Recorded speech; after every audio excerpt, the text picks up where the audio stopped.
Snoop very directly saying you cannot be down with Donald Trump in 2024. Like, did you people not learn your lesson in 2020 or 2016 rather? Did we not see what happened over those 4 years? I'm reminded of back in 2020 when one of Donald Trump's supporting groups went into the black community and started handing out envelopes with $600 in it as a way of getting their support. You could look at Politico.com and just Google Donald Trump $600 and black people. It'll come right up and you can read the story for yourself. That's because Republicans 100% know that they had to find a way to get as many black people as possible without actually stop being racist. Here's an interesting thing. There are quite a few black folks who are going after Trump, and I mean, not Trump, but Snoop, because of this clip. I just want to say this real quick, not on the political shit. Ain't no fucking way in the world y'all can vote for Donald Trump when he come back up again. If y'all do vote for him, y'all some stupid motherfuckers. I'm saying that to y'all. And this punk motherfucker don't care. Don't vote for that nigga. Please don't. Look what he do. He just don't give a fuck. Y'all honest, blue-collar, hard-working people and suffering.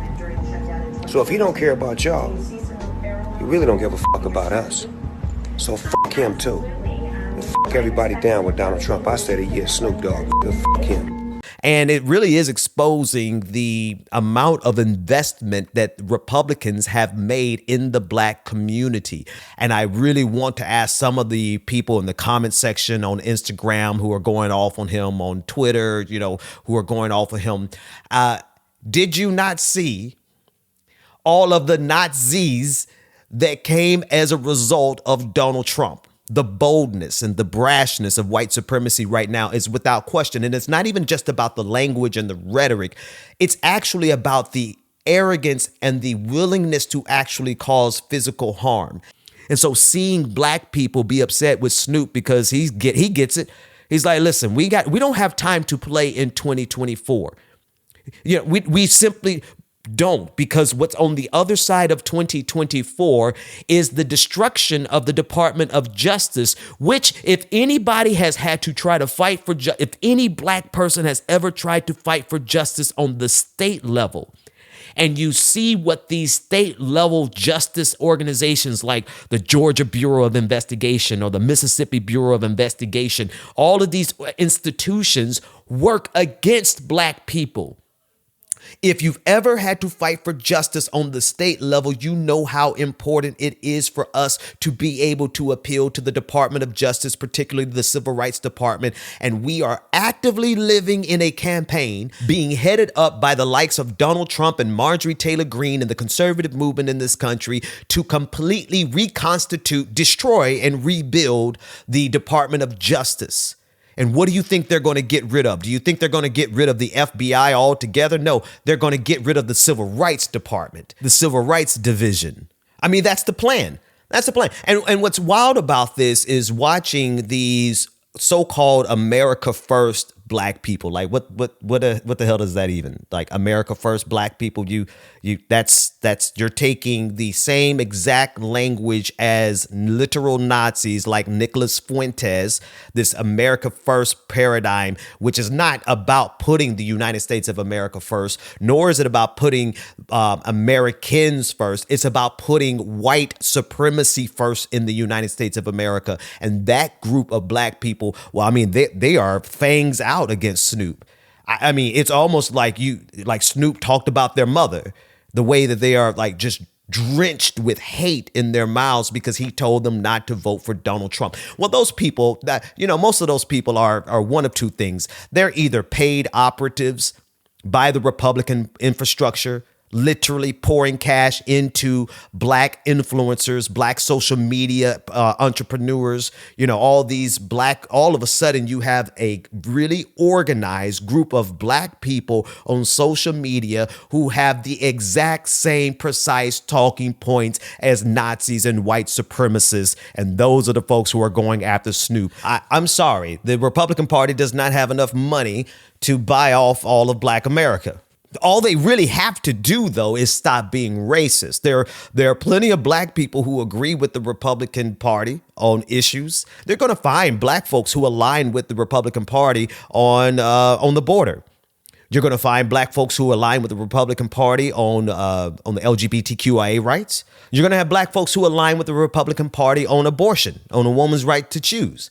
Right. But because the Republican Party has such a committed base of avowed racists, the Republican Party will never be able to shed their white supremacist base in exchange for enough black people who will ignore the racism.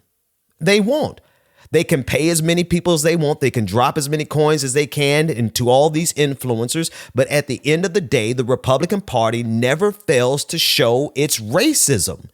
And yes, listen, one of the number one replies I saw to Snoop was, oh, I guess that means you're going to support Joe Biden, Jim Crow Joe, 94 Crime Bill Joe. Listen, folks, please don't ever put me in a position where I have to defend Joe Biden. I voted for Joe Biden solely because he wasn't a fascist.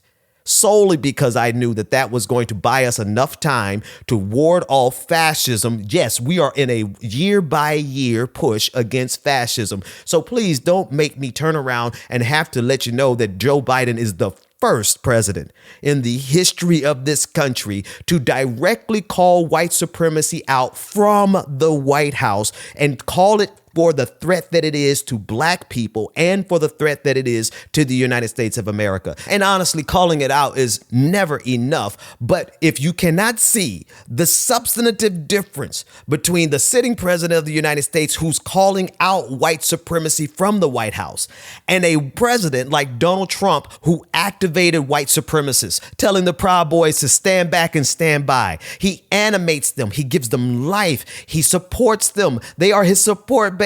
And you think that this is the person that you should support as a black man, as a black woman, as a Hispanic person, as a person of color? And what's wild is that they're not even saying go vote for Cornel West. This is how I know all of the contrarianism that we see online is really nothing but fueled conservatism, funded conservatism, because these people aren't saying, oh, I'm not supporting Trump, I'm supporting Cornel West. No, they're saying I'm supporting Trump. If you actually wanted to make a statement to say I am not supporting this system or I'm not going to support a white supremacist, and you draw an equivalence between the white supremacy of Joe Biden in the 94 crime bill and the 2023 white supremacy of Donald Trump waging a war on blackness, calling it a war on woke. If you draw an equivalence between those two, fine. I can't help you with your false equivalence, but I can ask you, why then would you support Donald Trump? Why would you not go out and support Cornel West? That's because it's never been about actually changing the system for these people. It's about the fact that some of them, and quite a few of them, are getting paid to tell you to support Donald Trump. And apparently Snoop Dogg has had enough of it.